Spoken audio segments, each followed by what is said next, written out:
Welcome everyone to the second annual Real World Post-Quantum Cryptography Workshop here in Toronto. Thank you for coming. Hopefully we have a great day. This is our second one after the first one last year in Tokyo, where we had this workshop just after the first standards were selected by NIST. Now we have our second one a year later, just before these standards are finalized and published on the Federal Register. And so we're here to talk about migration and have hopefully some great networking opportunities with the great audience here. Thank you all again for coming. Again, I'm Daniel Apon from MITRE, one of the organizers along with SandboxAQ and evolutionQ this year. So just a couple, quick points of business, and then we'll get things started. And I'll get off the stage and bring on the real speakers here. Again, this is the RWPQC Workshop. So first, thank you to our sponsors, AWS, Crypto4A, evolutionQ, and Meta. Really appreciate it. Would not be possible without them. Actually, thank you, to the sponsors for making this possible. Great. So this is just a kind of high level of the agenda for today. We're going to have opening keynote remarks by Michele Mosca here in just a second, followed by Dustin Moody talking about NIST PQC. And then we have the sequence of sessions. So we're going to have updates from public organizations and standardization bodies as a first session, a talk by Signal on their migration to PQC, and then a session on PQC migration from, I believe this is large industrial organizations type of thing. We'll have a lunch at 12:30. We'll come back actually at about 1:25, so a couple minutes before 1:30. We're going to have a talk by Gary Jones from CISA on the .gov migration, and then a second updates for PQC migration volume 2.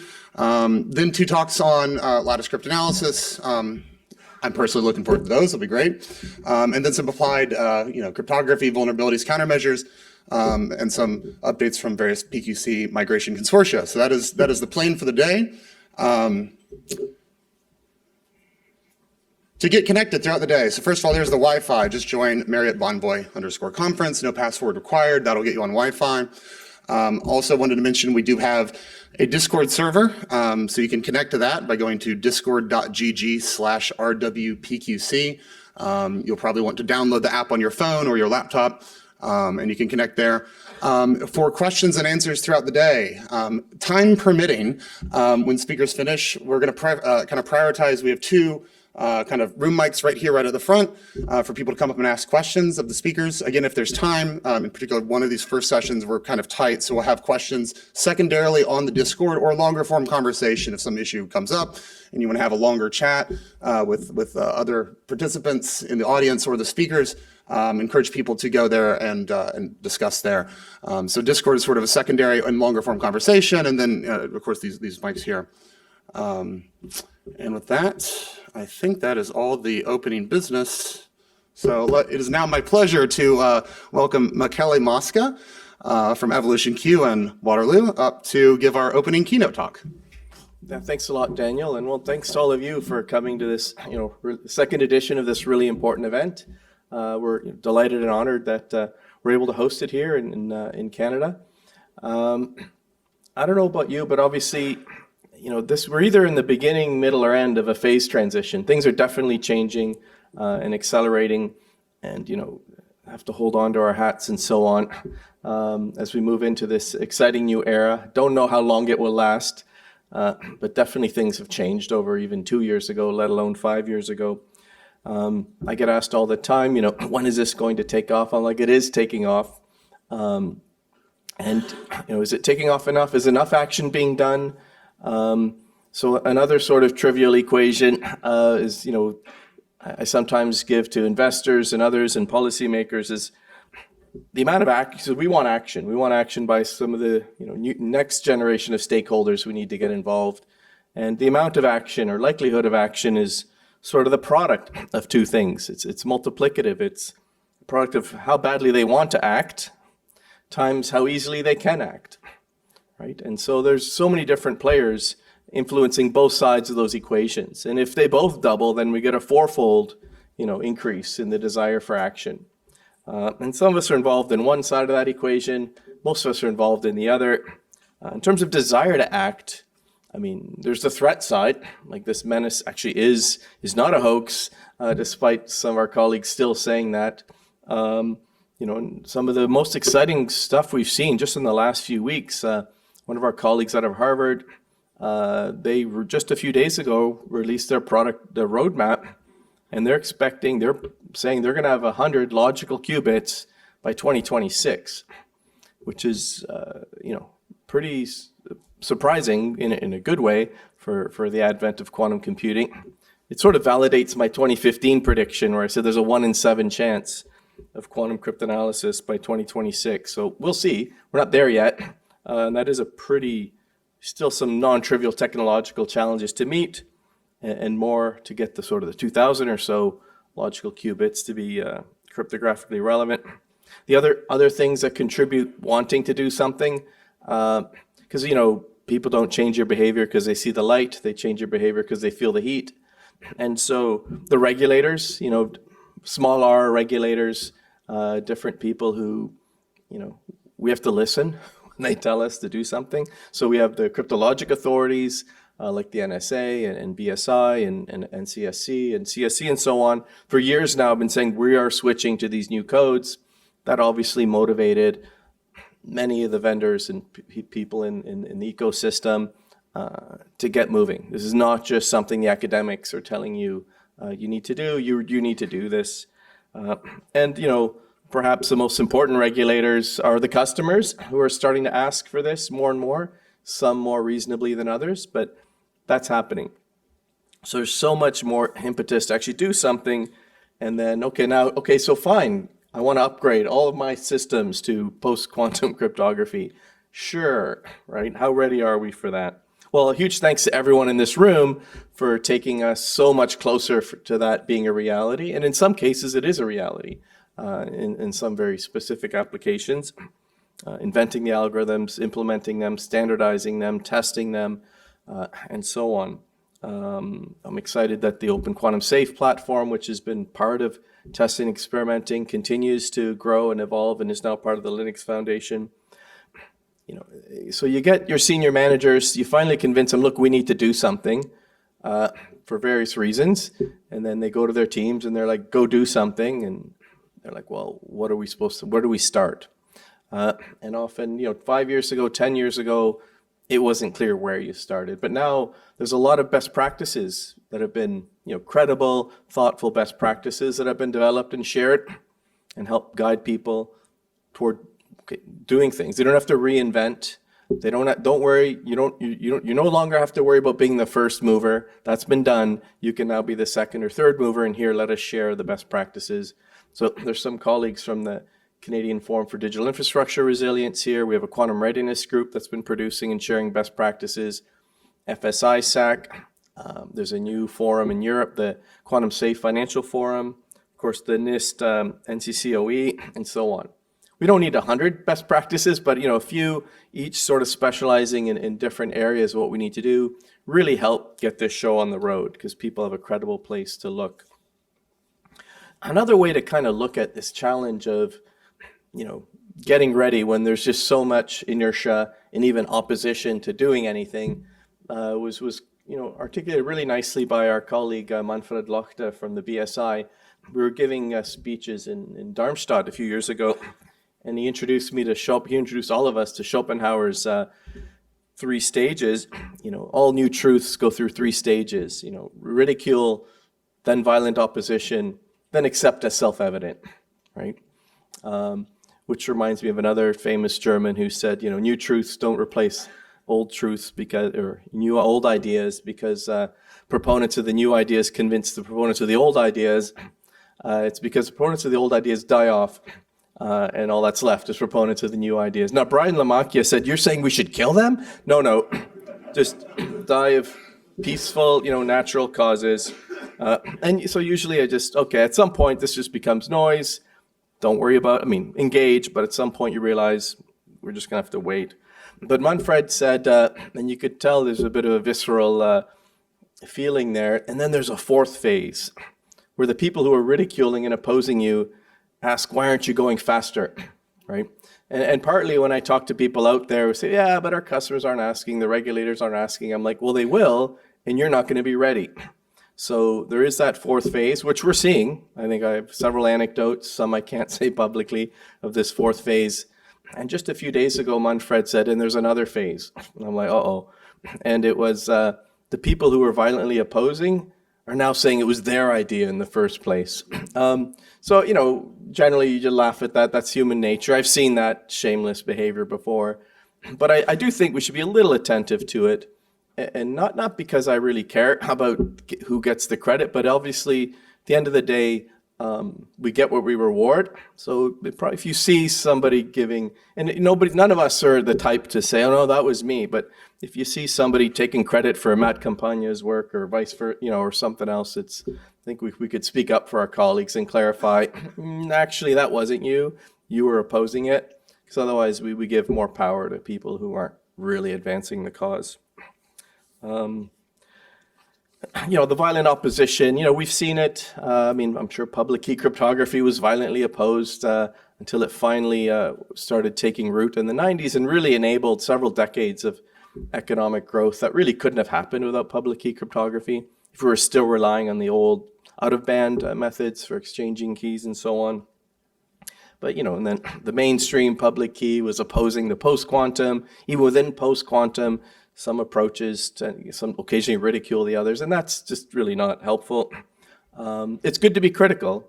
So I want to distinguish between being critical and being cynical, like the difference between having an open mind and an empty mind. So we have a duty to call out things that are wrong, but obviously we don't want to do it in a way that unduly interferes with people trying to do their piece, right?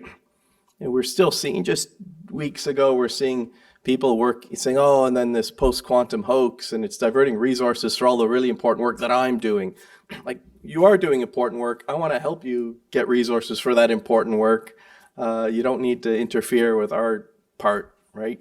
So I think it's really important that we work together, because if we come together with a collective message and advocate for each other's, it's a lot more credible. Because look, at the end of the day, we're losing. Like, the cyber attackers are winning.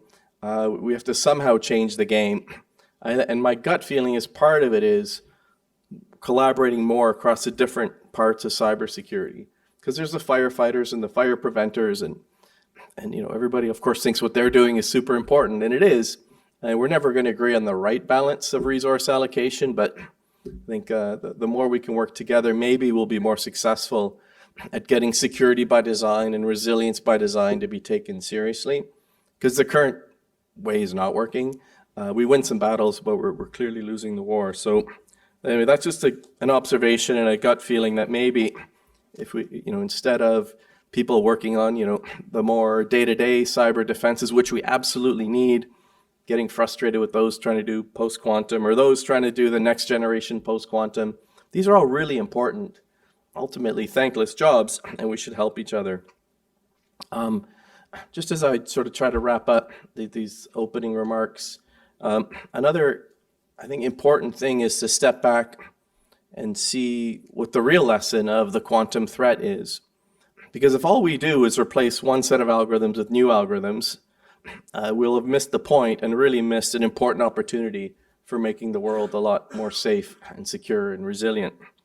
Because we've really been lucky. Like in the 90s, we switched to in-band key exchange and so on because it was actually a really good idea. And we built it in a way that was really appropriate for a 1 or 2 story building. And then we built giant high rises on top of that same foundation. And, we all know that, Peter Shor's algorithm could hypothetically have been discovered to run on a classical computer and break a code on a weekend or an hour on a laptop. We've seen that, right? So we've been kind of lucky that the breaks have either been ones that take, when SHA-1 was broken and for whatever reason we were told about it, it took a year, right? And massive computing efforts. And Shor's breaks took, 30 plus years and massive computing efforts. But sometimes the breaks take a weekend on a laptop or an hour on a laptop. And we've just been lucky that it's either been a not deployed algorithm or it's been a really expensive algorithm. Luck is not a strategy. I think we have a chance to really step back, get that agility, cryptographic defense in depth, because agility alone is not enough. It's not enough to say, sorry, all your money was stolen and your devices are blown up, but next time will maybe be better. You need the defense in depth as well as the agility. And again, we all need to support each other in these different endeavors. I think another lesson is, even in this room and to the outside world, we're in this narrow little niche of people who care about post-quantum cryptography. But of course, in this room, we're like, wow, I never met you before. I haven't met you before. And we got the integrators, the standardizers, the cryptanalysts, and this is already a super diverse room of people who often would never talk to each other because we're busy doing our own thing. And these are important, relationships to maintain without unduly distracting from the really hard work we need to do day to day. Because, when there's a crisis or something really hard to do urgently, that's not a practical time to start building relationships and trust. Know who actually knows what they're talking about and who you can trust. That takes time. And so I think this challenge of migrating to post-quantum cryptography has forced us and given us a chance to meet a lot of people and get to know different communities we otherwise wouldn't. I think that's probably worth maintaining. And again, sometimes it's hard and frustrating because we speak different languages. We use the same words to mean different things and different motivations, and people can get annoying at times. But overall, I think it's good to know who's really trying to make the world a safer place in a pragmatic way, and be able to keep working together in the future when the time comes. So anyway, I'll stop there. I just want to thank you again for taking time to participate in this really important work. And again, welcome to Toronto, and have a very productive day. Our next speaker, Dustin Moody from NIST, on behalf of the NIST PQC team, is going to talk about from selection to standardization, the NIST PQC FIPS. Yeah, thanks, Daniel, and for the RWPQC committee for putting this together. I think it's great to get this conversation going. It's different than some of the other workshops that we have, and for giving us at NIST the opportunity to kind of recap what's going on with PQC standardization. And want to definitely leave a chance for questions because I know people always have questions. I'll try and answer some of the ones that I anticipate in the talk, but yeah. So the main motivation, of course, we're probably all familiar with. At NIST specifically, when we were working on this project, it started more than 10 years ago, we have public key cryptography standards among our various crypto standards. And these are the three in particular that are vulnerable to Shor's algorithm. So that was where we needed to start, is replacing our public key digital signatures as well as our public key key establishment, or equivalently public key encryption. And it's threatened by quantum computers. I think we're all aware of that. The status, as Dr. Mosca said, there's new advances coming along. We don't know exactly when they will be here, when they will be able to break cryptography, but it takes time to prepare, it takes time to get standards, it takes time to get the algorithms into your products, and you need to have that all done well in advance so you can protect your information for as long as you're expecting to. Now, the focus is on public key cryptography. We do have symmetric key algorithms that are standardized, and there is an impact from quantum computers, of course. But the good thing is we won't need to replace the algorithms like we do for the public key algorithms. We can use longer key lengths, use longer outputs from hash functions, and that's easier to deal with. So our focus is on the public key side. And this area is known as post-quantum cryptography or quantum-resistant cryptography. It's important for some people to know, they hear the word quantum, they hear the word cryptography. These will be implemented on classical machines, just like the algorithms that we use today. And this is separate from QKD or quantum cryptography, which has very important applications, but it's kind of a different area. It is not the focus of all this. Now, how soon should we worry? Well, no one has a crystal ball where they can say, okay, on February 7th of this year, this is when we're going to have the quantum computer, so you all need to be ready by that time. The United States government has started to take some more concrete steps towards standardization and encouraging adoption, which shows you that the United States government is taking the quantum threat seriously. So this shows a few different kind of snapshots that have come out over the past few years. The White House has put out a few national security memos directing federal agencies to be aware of the threat and giving them some first steps that they can start taking. The NSA put out what's called the Commercial National Security Algorithm Suite 2.0 that has timelines. It's got a good FAQ for when they are working on their transition and questions that come up with that. Even Congress passed a law. It's called the Quantum Cybersecurity Preparedness Act or something like that. Basically, it just pointed to all these other things that are going on that the federal government has already done and telling federal agencies that you do need to do these steps that are being laid out by the White House, by the Office of Management and Budget. The main goal that the United States has is to transition as much as possible their systems by the year 2035. Now that's in 11 years. That might sound like, oh, that's plenty of time, but cryptographic transitions take a really, really long time. So while I'm glad we have an ambitious goal, I'm also very certain that we will not be completely transitioned by that year. It just won't happen. But hopefully we'll get our high priority ones and as much as possible. So to address the threat, NIST, of course, back in 2016 at the PQ Crypto Workshop in Japan, we announced that we would be doing another cryptographic competition-like process similar to what we have done in the past. So we did one of these. I think the first one was to select AES as a block cipher, and that was very successful, and AES continues to be used and widely regarded around the world. More recently, we had the SHA-3 hash competition to design a new hash algorithm. We knew that this PQC one would be a lot more complicated, a lot more challenging. We were working with multiple functionalities. We needed signatures, we needed encryption. The areas of math involved are very complicated. We've got things like decryption failures that we haven't had to deal with in the past. So we knew it was going to be challenging. It's an open research field. 3 years in, someone could come out with a breakthrough that could change everything. But we knew it was important work to get going, and we wanted to harness the energy of cryptographers around the world, because while we have a great, strong team at NIST, we couldn't do all this effort without all of you and everyone else participating in it.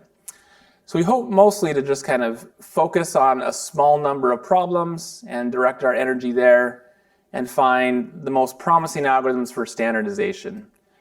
We knew there wasn't going to be just this magic algorithm that would be a perfect drop-in replacement, that would be smaller and faster and more secure.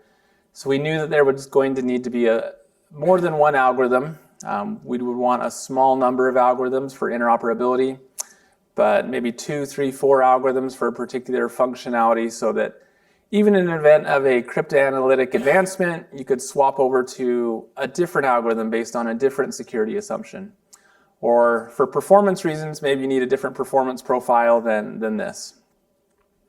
I've been very happy. Back in 2016, we put up a timeline when we did this, and we said, okay, here's how long we think this will take. Here's how long we think the standards will come out. We've been able to stick to that timeline, and the standards are going to come out in 2024, which is when we originally hoped that they would be able to come out. So that's some good news. So I won't go through all the first 3 rounds. That's kind of old news. Back in July of 2022, the first 3 rounds concluded, and we made our big announcements.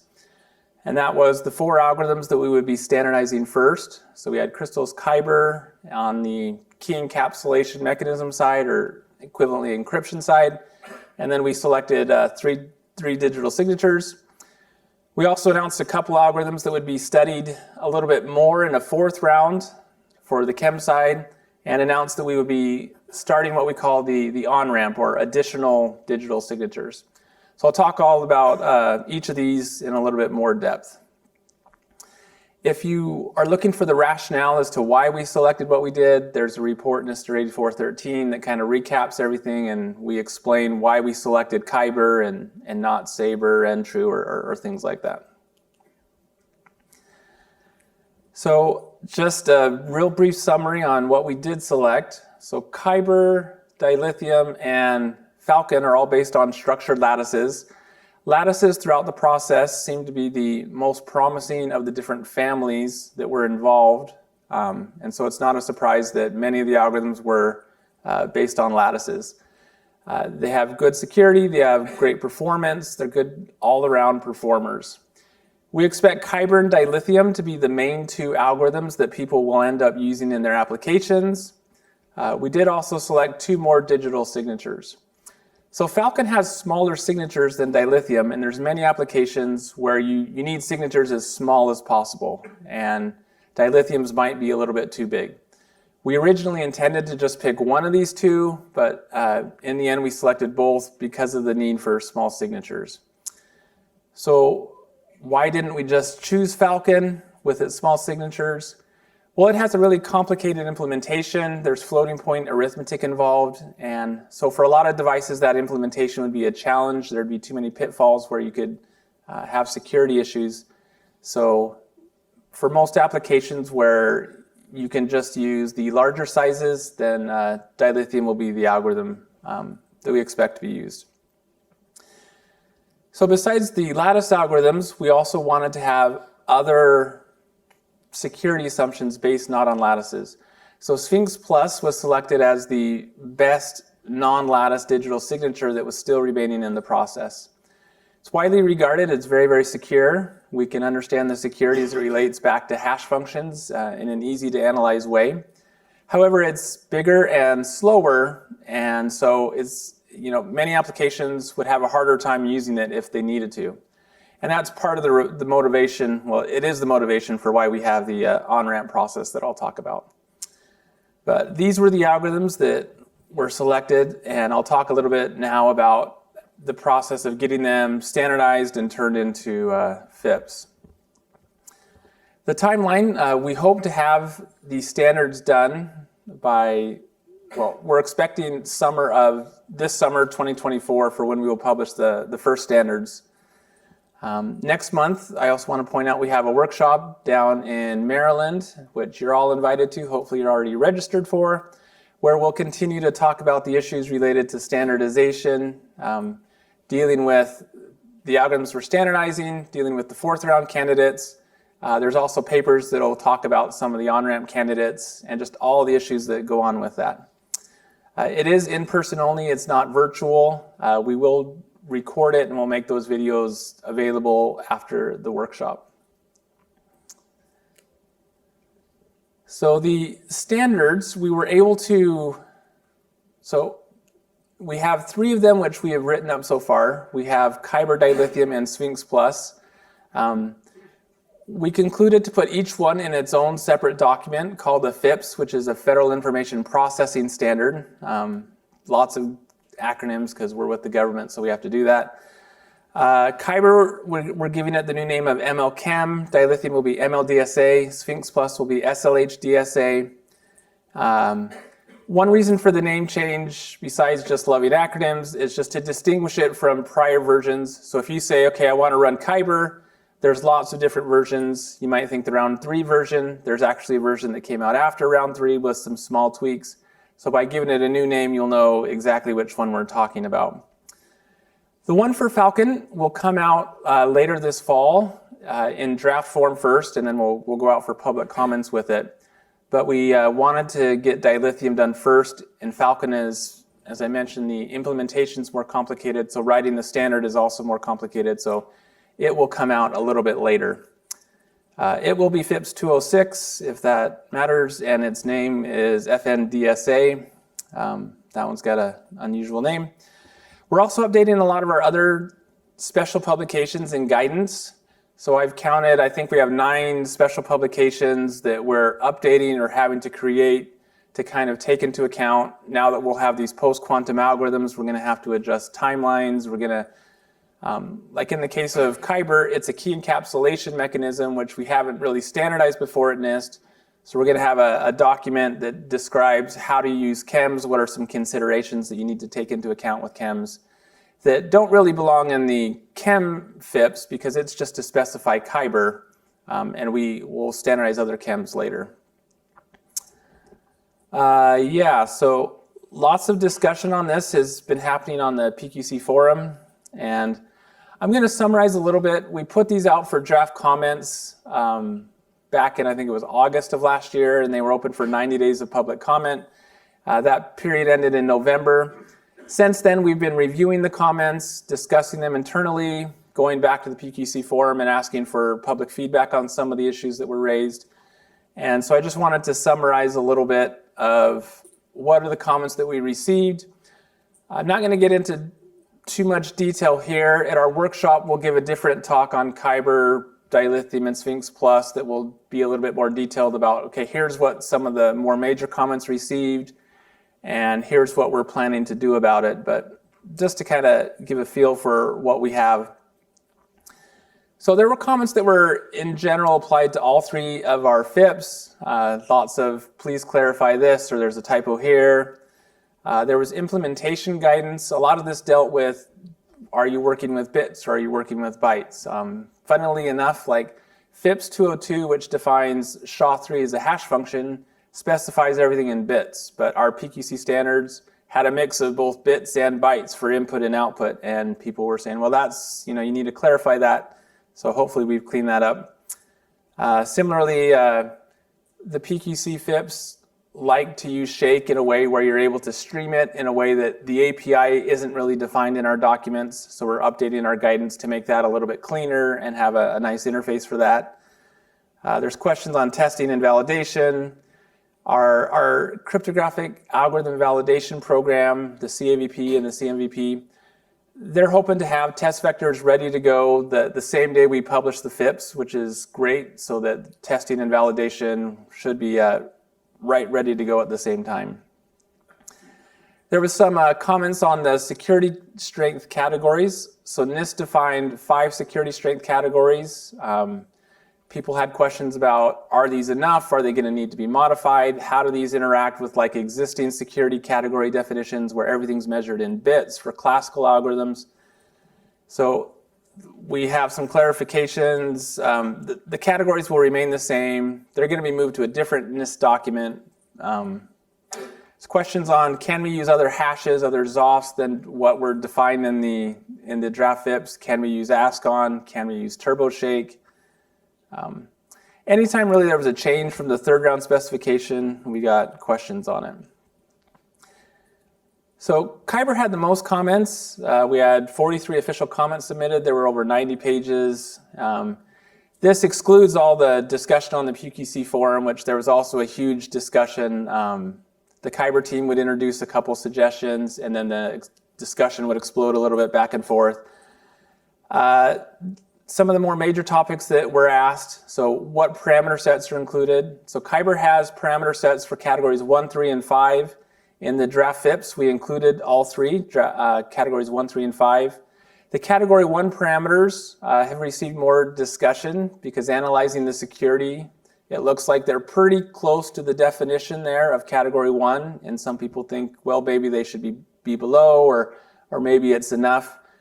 Back in, I think it was December, we published an update to our FAQ on our PQC page that has just a short summary of the existing knowledge on the security of Kyber 512 and why we feel it does meet security category number 1, and so why we are including it still in the FIPS there. There's a lot of questions on chem guidance, hybrid, combiners. Most of that is going to be not in the FIPS for Kyber, but it will be in a special publication, 800-227, that I was referring to earlier, that deals with properties of chems, how to use them, considerations, assurances that you need. NIST isn't going to require or mandate a hybrid, but that other document will have some general guidance on hybrid mechanisms. There's other organizations working on this. While it seems easy and there's a lot of support for it, it's actually more complicated than it appears at first glance. So there's a lot of discussion ongoing about that. Kyber also had some issues, well, not issues, some topics. There was, after the third round, some ideas for removing a hash, tweaking the FO transform.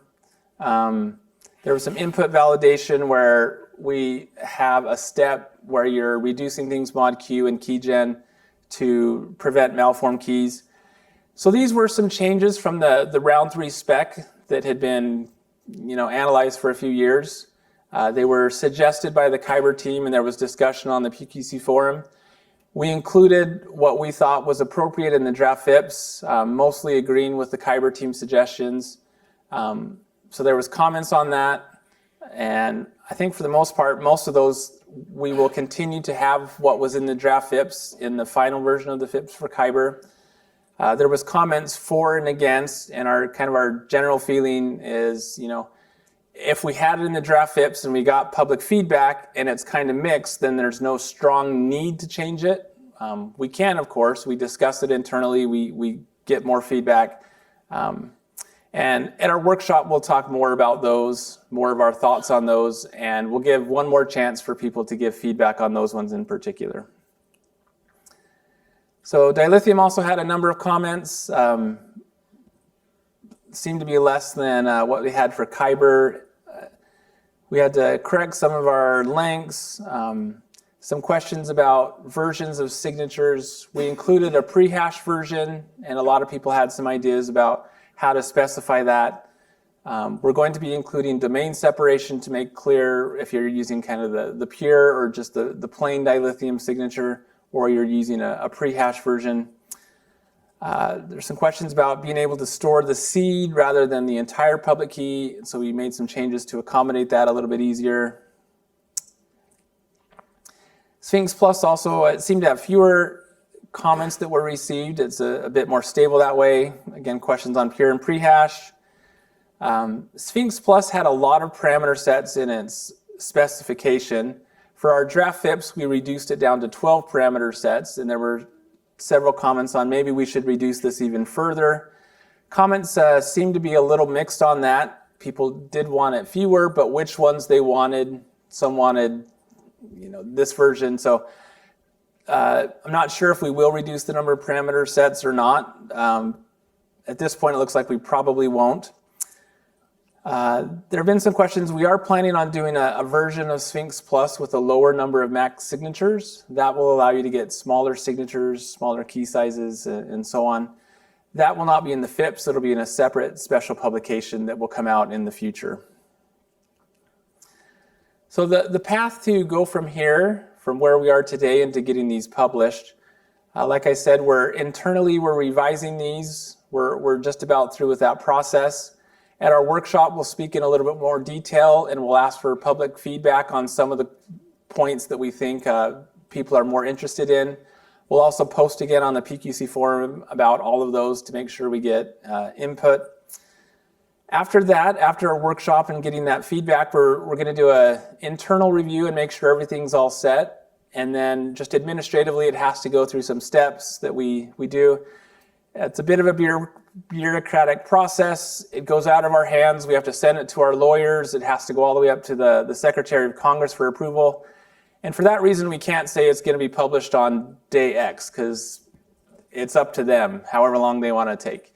They know that this is a priority, so I don't expect it should be too long, but we're predicting this summer will be when the FIPS are first published. And we'll announce that, of course. So in the fourth round, there are still some chems being evaluated. Technically, psych is still in there, although it was broken. I know there's some psych team members here, and they've acknowledged don't use psych. McLeese, Spike, and HQC are all based on code-based cryptography. We're expecting to standardize one of either BIKE or HQC, and then also maybe classic McLeese, depending on if we feel there's a strong enough need for it. That fourth round, we'll probably announce that this fall. We'll issue a report. At our workshop, we're going to have team updates. We're going to have a panel with those fourth round candidates. So that will be a good place to discuss some of those. As if we don't have enough we're also still doing the on-ramp process as well. There are 40 digital signature algorithms that have been submitted and are open for evaluation right now. The primary motivation is to get algorithms that are not based on structured lattices, that are more general purpose and beat Sphinx Plus in performance. So that's the main motivation. At our workshop, we don't have enough time to give all of them speaking slots, but we will have a poster session where they can all explain the advantages, and answer any questions that people have. We expect probably within a month or two after our workshop to make our first cuts and write a short report explaining which ones will advance on to a second round. We do not have a plan to do this for chems. We're happy with the chems that we have at this point and don't need an additional on-ramp for them.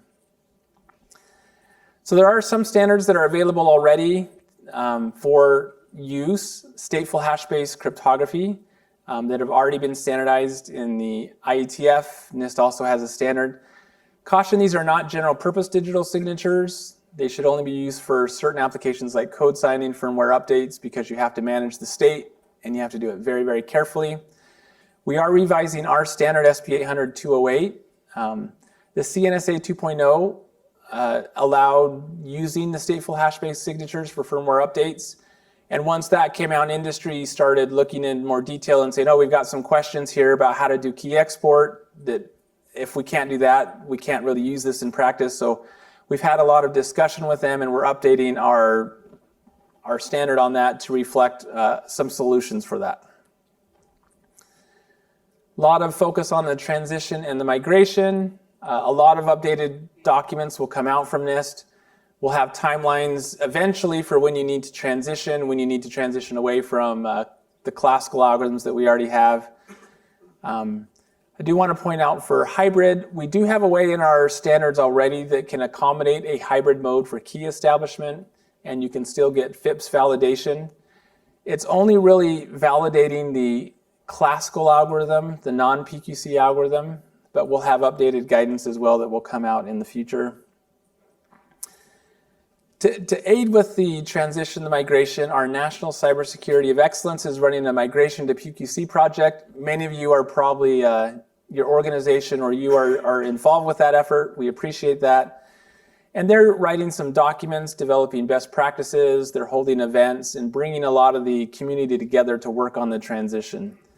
Right before our workshop in April, they're going to hold a one-day event at the NCCOE for the collaborators. You can register if you'd like to attend that.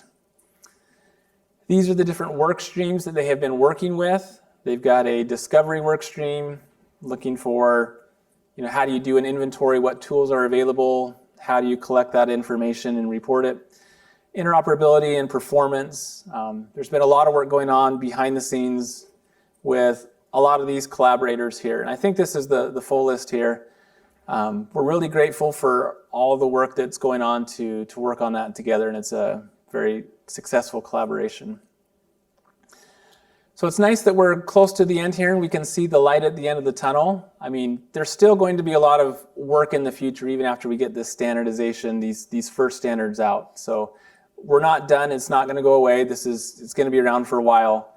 And we are very, very grateful for everybody's assistance and help and comments in getting this right, because this isn't just a NIST issue, this is something that the whole world needs. As usual, you can always find all of our information on our webpage, and if you haven't signed up for the PQC forum, strongly encourage you to do that.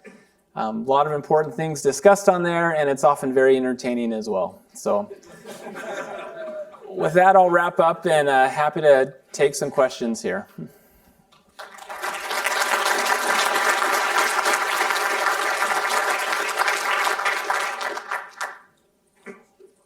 Just come up to the mics, I think, if you have questions. Go ahead. Yep. When can we see a draft of 800.227? So the draft for 800.227 will hopefully come out the same time that we're probably this summer when we publish the final FIPS. So we know it would be ideal to have it out a little bit earlier, but that's the timeline that we're working with for everything that we're doing. Philip? Too far, close? Okay. So you said something really interesting at the end there. So you're confirming for sure you guys are going to revise 208. Yes. So I guess my question is, there's been a few meetings lately looking at some different techniques to maybe achieve this. Do you know if you're going to pick a selection? Any information so far? Yeah, just this week, John Kelsey kind of wrote us an internal email saying, okay, after our last meeting, here's the way I think we should go forward. So we have to confirm that. I think it's one or two of the ideas that were presented at the meeting, but then we'll share those once we kind of confirm it. Cool. And I'm sure you're aware, but there is also a new CFRG draft on the topic, just to be aware. And maybe one last little plug just while we're here. So for those who are interested in the NCCOE migration project, we are going to have a panel at the upcoming NIST conference. So Yes. this weirdo is going to be on there, so I'm looking forward to seeing you all there. Thanks, Dustin. Thank you, Philip. Anyone else? You're letting me off easy. Yeah. Will there be an opportunity to have input into the form of the test vectors before those are published? You said that they would be published with the final FIPS. Yeah, so your question was, is there an in-person? Input into what the form of the test vectors will be. Okay. So how they'll be generated. Yeah, I don't know the definite answer. I'll get Chris Seeley of our CAVP and ask him if he can let people know what he'll have ready. Yeah. Donna used to be my boss. So first of all, congratulations on all the work that you all have been doing and the work that this community has been doing. Are you all going to define the word hybrid in some of your documentation? Because that is such a loaded term, and it would be good when we use that term to have some understanding. The more I'm out in the community, the more when I hear the term, I just have to say to people, stop, can you tell me what you mean by that word? Yeah, great question. So in our NCCOE project, we do have a document on hybrid that we've been working on, and it's more along things like definitions and what are other standards organizations doing. I don't know if there's a concrete plan for when that will be coming out, but I can ask around that. Sure. 227 probably would have, I don't know if it'll have a concrete definition that will satisfy everyone, but we will have guidance on hybrid in 227. Good. Yeah. Good. And one other question for you or thought for consideration and for this community as well. For each one of the FIPS that you're putting out and hopefully again with AES, will you have timelines in there for review of the standard? So it has something that says this standard will be reviewed again in 5 years or 10 years. Yeah, good question. So we recently kind of formally created what we call the crypto review board or panel internally in NIST to review our FIPS and our special publications. The general policy for FIPS is every 5 years we want to review them. And we put up a notice and we put up some topics that we think people want to comment on. So that would be, I would assume the same for these PQC FIPS would be every 5 years they would be open for review. So that'll be something that this whole community will have to keep an eye out for and actively participate in, because if people don't review them, it's easy not to want to put them out again and continue that cycle. But it's really an important process to make sure that they're still meeting the needs of the cryptographic community. So it's not for NIST, it's a lot of work for NIST to do that, and it's for, the value is for everybody. So NIST is putting out a lot of work by doing each of these as individual FIPS and then having to review them every 5 years. So I applaud you for adding to your work factor significantly by doing that. Thank you. Thank you, Donna. All right. Is there time for one last question? All right, real quick. Well, thank you for this presentation, and thank you to Michele too for the keynote. I would like to make a link between the two presentations. So you spoke a little bit about hybrid cryptography, and Michele spoke about how lucky we have been up to now not having a total break on cryptography. And he spoke of cryptography defense in depth, or like using multiple cryptographic systems. I was wondering if we used hybrid cryptography as a transition towards PQC, the people that will do that, somewhat will not, but the people that will do that, their market and their systems are going to adapt to hybrid cryptography and be ready for that. And then a natural question is, should we, once we have this very cool feature of relying on two pillars and having a defense in depth, move out of that hybrid, most secure system into pure PQC, or maybe have two PQCs remain forever in this new best practice of having a defense in depth in cryptography? And I was wondering if on your works on hybrid cryptography, you were going to recommend that as exclusively a transitional method towards PQC, or something that could remain forever as new best practice? Good question. I don't know that NIST will be the definite authority on what approach is best, whether to keep hybrid long-term or not. That'll be up to different organizations. NIST isn't going to require or mandate that you do use hybrid, and I don't know that we have a firm position on whether that will exist forever if you use hybrid. I think we've said before, we expect that after a time, there'd be enough confidence in the PQC algorithm that you could feel comfortable in just using the PQC algorithm if you had been using hybrid. But that'll probably be up to different organizations and protocols for what's right for their needs. Okay, thanks again, Dustin. So we are going to start our first session number 1 for the kind of these group of talks. This session is updates from public organizations or standardization bodies. For this session, we are a little tight on time.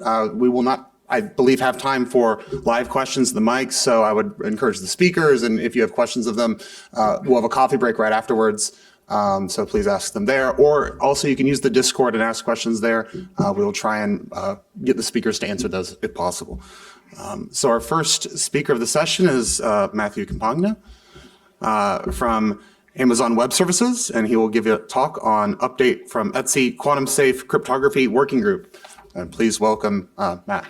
I'll go over a sort of overview of ETSI for people who are not familiar with the European Telecommunications Standards Institute, and a brief history of the Quantum Safe Cryptography Working Group there. Some basic information about that working group in particular. What are the completed technical recommendations and specifications we've done to date?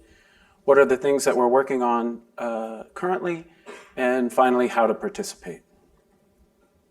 So ETSI was founded in 1988 as a nonprofit European standards organization. As a European standard organization, it can produce what's called European harmonized standards for EU regulations and legislation. So when the European Commission needs to have a specification, they will go to one of 3 bodies, ETSI, CEN, CENELEC, for the creation of those standards. It's run by a director general that's voted on by the General Assembly of its members. The current Director General is Luis Jorge Romero. The membership is 850 member organizations that span, different industries, different organizations and government entities that are participating, and over 60 countries. So it's really much broader than just Europe. It includes, really produces international standards. Probably the most well-known of these are the 3GPP standards that we use for mobile technology through this third-party, third-generation partnership program that ETSI participates in. It has over 30 different technical committees, many of which have working groups. The QSC is a subgroup or a working group of the Technical Committee Cyber, and 17 industry specification groups. And the difference between those are the technical committees can create what's called normative standards, so traditional standards, where the industry specification groups produce recommendations, mostly. Its funding comes from its members. There's a membership fee. Also subsidies from the European Commission for being one of these entities that can produce these harmonized standards, and the partnership programs. The work in QSC really started with Michele Mosca, who sort of has been the program committee chair and really the impetus of the ETSI and Institute for Quantum Computing Quantum Safe Cryptography Workshop That first workshop was held in 2013, and it was really focused on bringing together people, not just academics, but people from industry and different governments. In particular, NIST participated in that, so did NCSC, CSE, NSA, some other well-known companies like BlackBerry at the time and Microsoft, to really, recognizing that, hey, it took 15, 20 years to go from RSA to the adoption of elliptic curve cryptography. We need to really expect the same here for new quantum safe or post-quantum algorithms. And over the next year, they kind of published this, met regularly to collect sort of an outline of the process and published that as this ETSI quantum safe cryptography security paper. And I haven't reviewed that lately, and it hasn't been updated, but it's still worth going in and reading it, and it has some timelines and some ways to adopt PQ early in testing these new algorithms, including sort of the hybrid schemes that people are using today. In 2015, they started what started as an industry specification group, and it's moved into a full technical committee on quantum safe crypto. And we've been following along, of course, NIST's development of the post-quantum crypto. I mean, NIST is the right organization to really focus the larger cryptographic community to develop these standards. So today we meet, I'm the chair of that working group. We have two vice chairs, Philip LaFrance from ICERA, who's here, and Dan G. from NCSC, and the Secretary Anthony Barnett from Thales. And then we have a technical officer, Kim Nordstrom from ETSI. And the role of the technical officer is to make sure that we're adhering to all the rules and policies of generating these European standards, if necessary, or just the bylaws of the organization itself. We meet 4 times a year. We hold it in conjunction with TC Cyber. There's a lot of overlap between the people who are participating in TC Cyber or Secure AI. So we meet during that same week. We have 30 to 40 participants. It really continues to span corporate entities, governments, and academia. So the specifications we've done to date really fall into 3 categories. There's one that's sort of the analysis, I would say. These are TRs that are, the early ones were sort of survey and results on performance of the PQ algorithms during the earlier stages. Also some migration plans for what's needed to move different parts of the industry. In particular, there was one on virtual private networks, a migration planning for intelligent transport systems. It's one of the areas where it's not clear if you're going to be able to just migrate to these new post-quantum algorithms, or you're going to need to re-architect the way that system's built, which is nice to know early. And then for early deployment and testing, there was a quantum safe hybrid key exchange that kind of aligns to, as Dustin had indicated, NIST 56C, like how exactly to do this and still rely on the security of the elliptic curve Diffie-Hellman scheme, but be able to safely use and test and do performance testing with these new algorithms. Currently, so I should preface it, all the ETSI standards, when they're produced, are freely available. They're not behind a paywall. While the working groups are closed, draft specifications can be selectively made public for public review if we feel like it's of interest to the community. But in general, the work items happen sort of in the working groups. But once they're completed, they're published and made freely available to everybody. So we have, again, following similar pattern or grouping of algorithms. We have, of work items. We have some that are in the analysis space. And in particular, we're looking at the impact of quantum computing to symmetric cryptography. And I think NCSC will present that at the upcoming NIST PQC workshop. We also have more in the way of recommendations working on deployment considerations for hybrid schemes. And in particular, to Donna's point, trying to be pedantic about what we mean by hybrid, looking at composite, and really trying to align some of that definitions with other organizations like in the IETF. We have a protocol inventorying. I know IETF has a nice GitHub page that they're inventorying mostly IETF protocols. This work has been focused around some of the needs of the GSMA post-quantum for telecommunication network task force. There's a variety of different protocols across that space that are not just IETF, but also impact or come from other organizations. So we're trying to keep track of all those protocols and make sure we have plans to migrate those to post-quantum. And then we have 2 standards. We're updating the hybrid key establishment scheme. It's being updated in 2 sort of dimensions. One, it's getting aligned and being timed to the delivery of the FIPS specifications. And it's also adding, the first one was based on sort of CPA security. These will have CCA security in them. How to participate or join or see when we're meeting. There's a web portal. It's a classic standards web portal. Looks like it comes out of the late 90s. There's a lot of clicking to get to the places that you want to see. QSC is, like I said, it's a subgroup of cyber. And anybody can go in and at least look at some of the activities that are going on in that working group.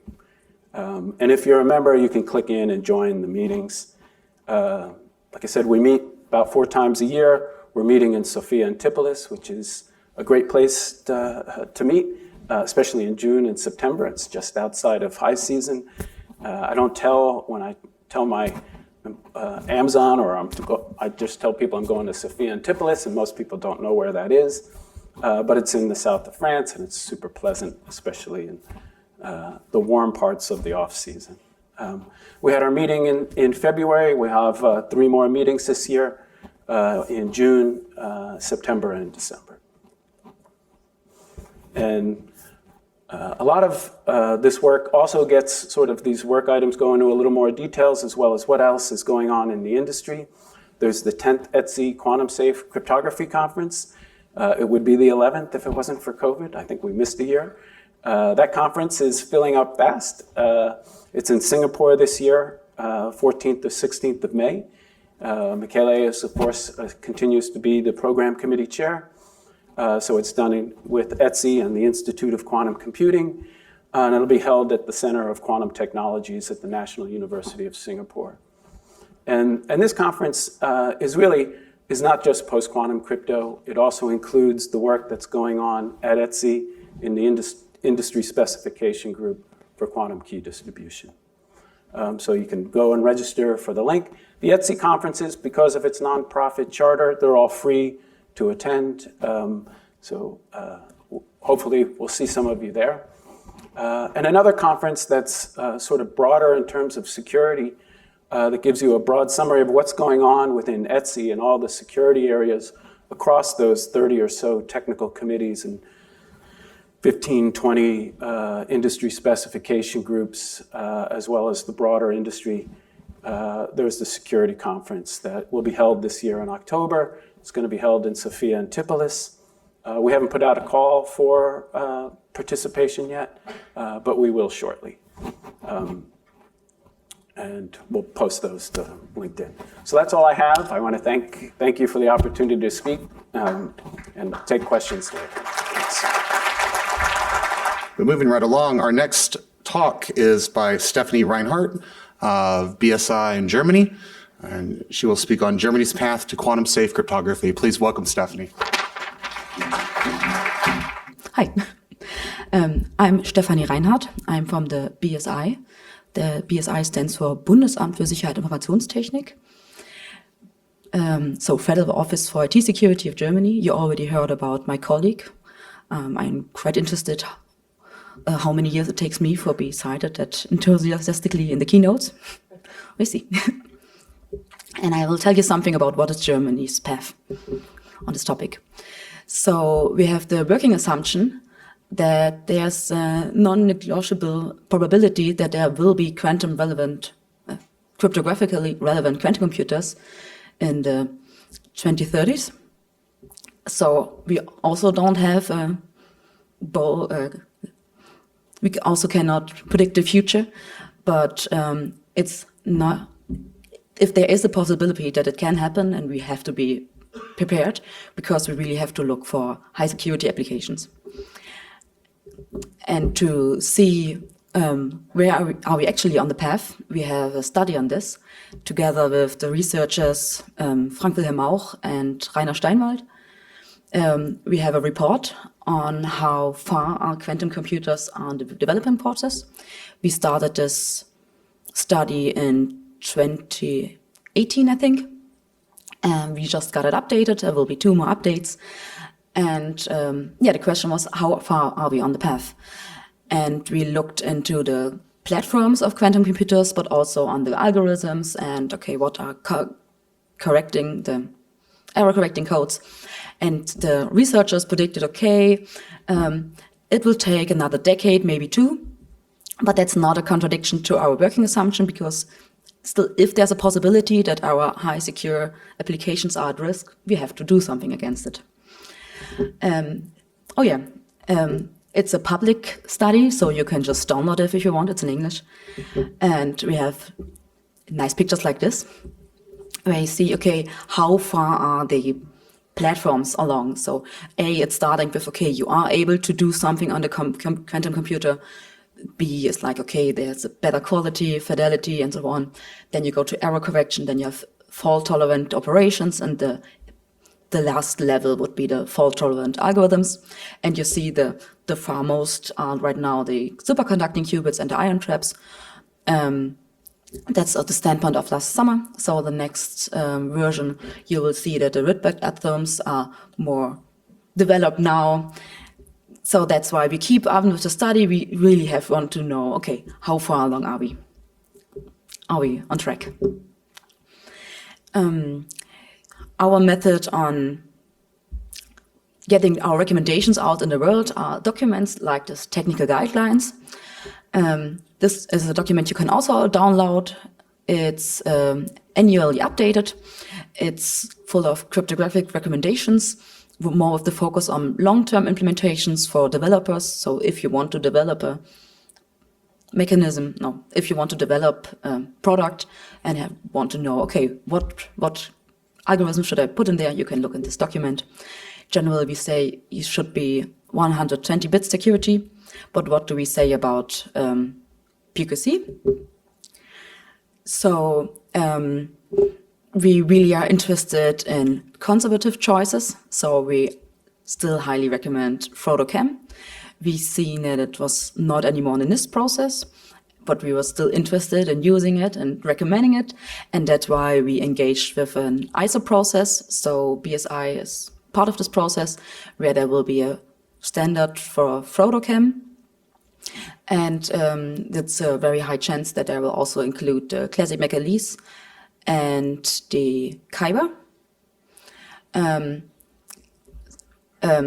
You don't have to worry, so it will not be against the NIST standard. So the classic McAleese is planned to, the Kyber plan is just to mirror it more or less. So we also recommended signature schemes. So first of all, we think everything hash-based is a good idea. So Sphinx Plus, XMSS, and LMS. But also because it will be broadly used, and we thought about it. And yes, the lithium will also be included as soon as standards are available. If you look in the document, you can see the key length that we recommend. And for roundabout for the NIST algorithms, it's strength level 3 and 5. That's the one that we recommend. The BSI standpoint is that right now and in the foreseeable future, you should really just use it as a hybrid format. Except if you do hash-based signatures, we really have a very high trust level in them. Oh, yeah, great. So the first praise, great. So we think if you're doing hash-based signatures, you're fine. Everything else, please do it hybrid format. Oh. What other projects do we have? So there's a library online at Botan. Then we put in all the algorithms we just recommended in the last slide. To also include in our library, so you can just copy them. And the plan is also to have Falcon in the future in this library, and the other algorithm that NIST will choose, so HQC or Bike. We also run a project with a Thunderbird. So the plan is to have a quantum-resistant OpenPGP with Thunderbird. And also we are upgrading the German administration PKI. So that's what we are doing on a governmental level. But so how far along is Germany? So we had a survey together with KPMG, and we asked a couple of German companies, so especially those that are involved in the topic, okay, how far are you along? So what are you doing? So we asked the question, okay, do you think quantum computers are relevant risk for cryptography? And the answer was almost all of them said yes. So then we asked, okay, are you actually having this in your risk management? Like a quarter of them said yes, and the other one said, no, that's too expensive right now. And then we asked, okay, now we have to recite your back. Mosca's theorem, do you think you will match, okay, you have to migrate, you have to start somewhere, your data has to be secure for a long time. If you explain it to us, do you think you will reach this point? And almost every one of those said, no, we won't reach them. And okay, between you and me, the only company that thought they will meet this goal was the one that said, okay, we don't believe in quantum computers, there are no risks, so we already met it. They were fine. I'm glad for them, but so the idea of this survey was to raise awareness, and we hope that maybe some of the companies, okay, if they got asked, okay, apparently we don't have it on our plate right now, maybe we should. But there's still so much more work to do. I think I also want to use this opportunity to say something about our position paper on QKD, because on a political level, we hear a lot about, okay, maybe you shouldn't worry about post-quantum cryptography that much because QKD will be the solution, the perfect solution in the end. And we said, no.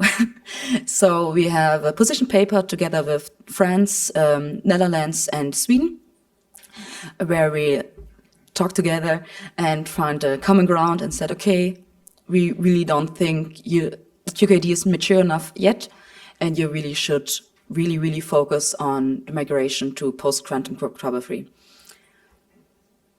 Yes. And I hope I don't make that much enemies with this. And we don't come up with this opinion about QKD out of nowhere. So we actually do work in this regard, and also we want to be productive and to help the developing of it, to make it more secure. So we have a report with some research, with a lot of researchers actually working in the field, about where we looked at, okay, what are the implementation attacks? So like side channel attacks for QKD specifically. And they looked in over 200 papers, and we found, 50 different attack paths. And the idea was a little bit like, you can use this document in the long run to maybe also use it for certification of QKD, what was more like a pre-work. And we try to rank those, how disruptive are they? And we learned that, many things aren't even that much looked into yet. So that still says, okay, it's not yet mature enough. We really have to do more work. You really have to look more into countermeasurements. Yes. So, and everything I showed you on the slides, you can download, so we're not that secretive with this information. Otherwise, I couldn't tell you. So you can download almost everything except for this one. This one is just in German, so if you speak German, you can have this one. The other ones are also in English. And thank you, everyone. Thank you very much. All right. Hi, I'm Deirdre Connolly. I work at SandboxAQ. I'm also a new TLS working group chair in IETF, and there's 4 other working groups and research groups I'm going to try and hit real quickly, so I'm just going to get going. IETF is the Internet Engineering Task Force. It's a bit of an international open standards body. There are mostly working groups. There's also a very prominent, in terms of cryptography, research group that's part of the Internet Research Task Force. That's this Crypto Forum research group. A lot of what they do informs and advises the protocols and standards that are adopted and worked on in the working groups in the IETF. So first up, the Crypto Forum Research Group is looking at a lot of preliminary guidance on chem combiners in general. There was a document that was proposed and went up for a call for adoption in the Crypto Forum Research Group. And there was a lot of discussion about everyone wanting a guidance document of how to generally do combining chems in a hybrid fashion. There we go. And there was a variety in the different kinds of approaches and what about this and what about that. And we want something extremely generic and, a la carte. And some people saying, no, we want it extremely particular hybrid combinations and particular parameter sets locked down. There's a lot of variety. So in CFRG, the topic has been adopted, but exactly what's going to come out of that in terms of a document remains to be seen. There's going to be a design panel that's going to help work on the document, but it's not going to be available for people to use to inform their protocol designs for things like hybrid anytime soon. So years, months, more than months, probably years before we get that.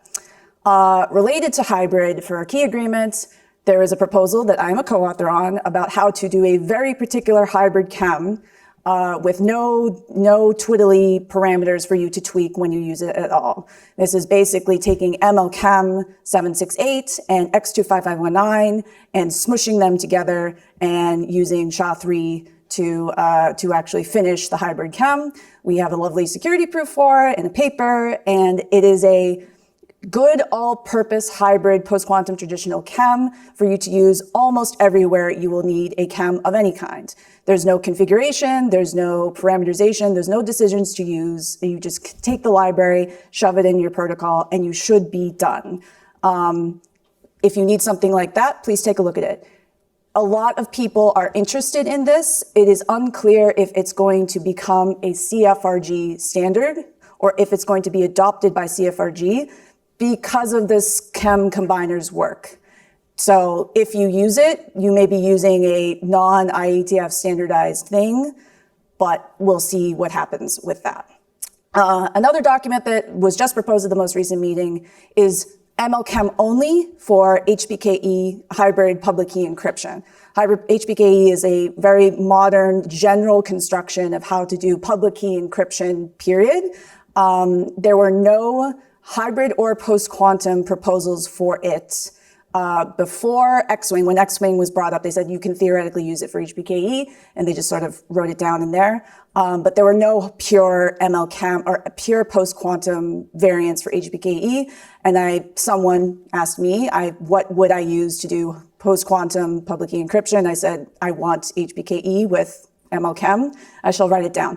But there are new analysis of chem properties beyond indistinguishability under chosen ciphertext attack. And these are generally called binding properties, about what guarantees does the shared secret that gets spat out of the back of a chem give you in terms of what if my public key changes? What if my ciphertext changes on the wire? Do I have to think about those things outside the box of what my chem is doing? And on this document, I basically argue that if you want to swap out the chem in your cipher suite for HPKE, you do have to think about those things. And so I read about that in the proposal. This may lead to a new variant of HPKE. We'll see. That's a big if. But we saw a lot of adoption for just a tweak on MLChem for use in HPKE. I think that's going to be adopted very soon. And another thing is basically there's a lot of movement around more parameter sets for the hash-based signatures that you've heard discussed repeatedly here. There's going to be more parameter sets made, stamped by CFRG. Okay. Next, TLS. Again, I'm a TLS working group chair. There is a lot of agreement of this already adapted design document of how to do hybrid key agreement in TLS 1.3 and 1.3 only. There is no PQ coming in any form for anything below TLS 1.3. Just want to make that clear. That's another thing that got adopted very recently and passed with flying colors. The two hybrid key agreements, named groups basically, that are written down are MLChem 768 and P56, and MLChem 768 and X25519. That latter one is different than X-Wing. Just want to make that clear. The reason is TLS 1.3 already hashes in everything in its transport handshake into the KDF, into the key derivation. So that means we don't need to think about the things that Xwing is doing for us. We're already doing them as part of TLS 1.3 key schedule. So we get to do the simplest possible hybrid chem combiner of literally concatenating two shared secrets together, only because we're doing it in the context of TLS 1.3. So we did everything beautiful, and we get puppies and sunshines and unicorns because we did the work up front to make it easy for us. That is getting shipped in Chrome, has been shipped in Cloudflare services, and I think is being shipped in Mozilla under Mozilla Firefox under flags. So this is getting deployed now. General hybrid key agreement, that's using Xwing in TLS as well. If, for example, you want to have just one chem to rule them all, one hybrid chem, you can use it in your public key encryption. You can use it in TLS 1.3. You're doing a little bit of extra work, but it doesn't hurt you very much for performance-wise. It may just be, you just want to get rid of that. If you want, you could go with the other one, but you don't have to. And then I recently proposed, instead of hybrid, PQ only key agreement, which is MLChem only key agreement. And it's almost exactly the same as what we're doing above, just not hybrid. And a lot of the motivation there is some of our parties here have already said hybrid is not a desirable end state for a lot of our deployed user base. We want to be in a PQ only world eventually when we feel ready, mostly to bring down the attack surface and the complexity of a lot of these protocols and things that we have to maintain, and a little bit of combinatorial complexity of maintaining hybrids and agreements and things like that. So if we want to get there eventually, let's write it down eventually and make it concrete and an option for people to use. So that's where that came from. This is probably going to be allocated a code point for TLS. It's not going to be a recommended cipher suite anytime soon, but it's probably going to be negotiable by anyone who's doing TLS. And then when people get more comfortable with it, it'll probably come back around and become, try again for a recommended cipher suite sometime in the future. And then relatedly, encrypted client hello, which is a privacy win for seeing on the wire which actual websites you're talking to by the domain you're negotiating in your client hello handshake message, has passed working group last call. That's gonna be a couple of more months before it's a full real boy RFC. But under the hood, it uses HBKE. So right now, the thing that's going to get shipped is not going to be quantum secure. So having a hybrid or fully PQ variant of HBKE to use an encrypted client hello will be nice to eventually make that post-quantum secure. Okay. LAMPS is the working group that basically does certificates, X509, and a lot of certs for PKI and things like that. They've actually been kind of leading the way inside IETF of like looking at these post-quantum things a little bit earlier than other working groups, but also doing pure post-quantum variants before other working groups. In cryptographic message syntax, they've already proposed using Kyber. I think it's Kyber by itself, and then that'll get turned into MLChem. So anywhere where you see Kyber, if they haven't already updated to use MLChem as the draft FIPS 203 standard has said, they're either doing it or are about to do it. Stateful hash-based signatures for cryptographic message syntax, that's also there for Sphinx. A lot of the parties in LAMPS are doing, hardware-based signing, HSM-based signing, and so they've been highly motivated to just like get something working sooner than later. And of course, the hash-based signatures have a long history where like people feel pretty confident on using that, especially when it's offline signatures. And then this is a fun part about being in the IETF. In LAMPS, they say composite signatures or composite chems, and everywhere else they're saying hybrid, and they mean the same thing. They just say composite over here and hybrid over there, and they're all, saying the same thing with different words, and sometimes it gets confusing. Draft for composite MLChem for use in X509, and that's been adopted. I forget exactly what they're compositing with, but there's a lot of elliptic curves in there. There's a lot of options. Using chems in CMS, other chems in general, not just the ones that we've been talking about here, and using composite read hybrid MLDSA/dilithium for use in an PKI. So a lot of these have already been adopted, and some of them are basically, a done deal for getting adopted. There is a lot of combinatorial explosion in these cipher suites and parameter sets that are being talked about in these documents. So if you wade over there, beware.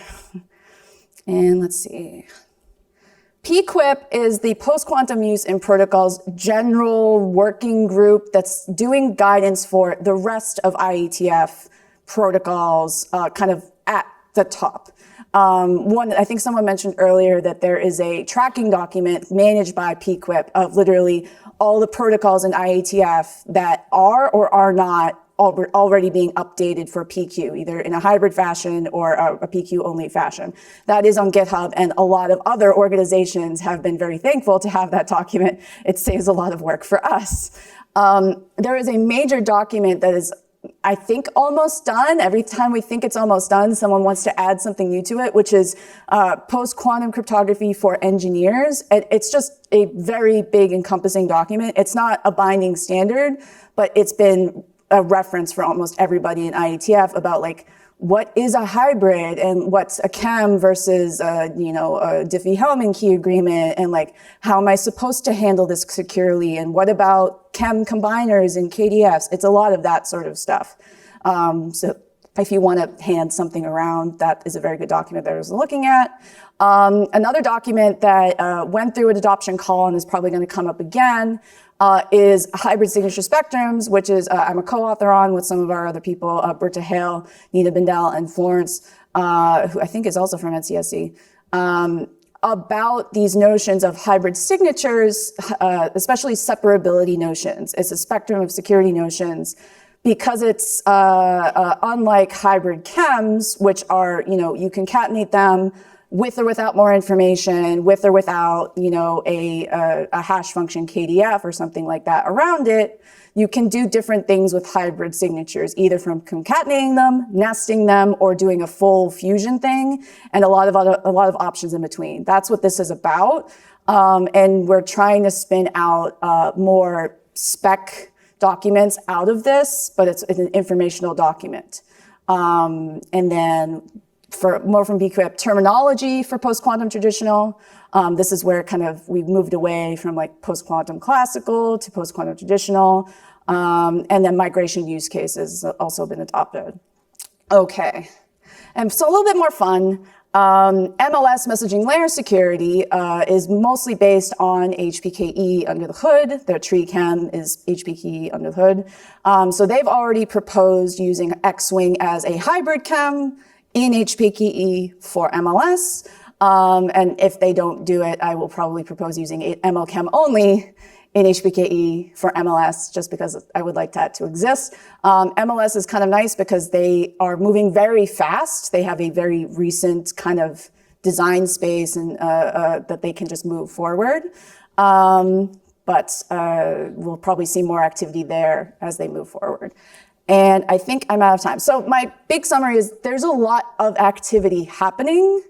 There was a debate inside IETF security area about should we be all in alignment on whether we're doing hybrid or not, or doing only PQ or not, or and if I can summarize, it felt like we shouldn't all be in alignment because we have a lot of different protocols that have different, constraints and incentives and needs, and doing all the same thing all across the IETF is not needed and probably not a good idea.